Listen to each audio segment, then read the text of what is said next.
ভাই আমার, তুমি কি মনে করো নিজেকে? যে তোমার শুধু তোমার বউ বউ আর মানুষের বউ বউ নাই? শুধু কি তোমারই বউ আছে আর মানুষের বউ নেই?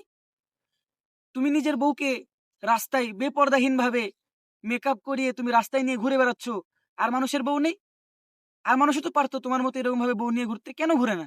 তুমি কি জানো না তোমার আমার নবী কি বলেছে?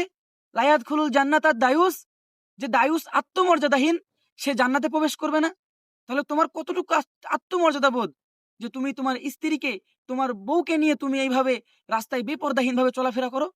ভাই আমার, একটু বোঝো, একটু ভাবো যে আল্লাহ কি বলেছে, আল্লাহ এবং আল্লাহ রাসূল কি বলেছে। তোমাকে কি এগুলো করতে বলেছে? ভাই আমার, একটু ভাবো, একটু ভাবো। দুনিয়াটা চিরদিনের জন্য নয়, দুনিয়াটা চিরদিনের জন্য নয়। দুনিয়াতে বেশি দিন থাকবে না ভাই আমার। দুনিয়াতে তুমি এসে তুমি তোমার মন যায় চাচ্ছে, নফসের চাহিদা অনুযায়ী তুমি কাজ করতেছো, তোমার যা ইচ্ছা তাই করতেছো।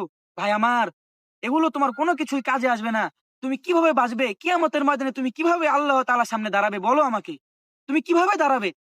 তোমার যদি কিয়ামতের যদি সামান আসবাবপত্র তুমি নিয়ে যেতে না পারো, তাহলে তুমি কিভাবে দাঁড়াবে?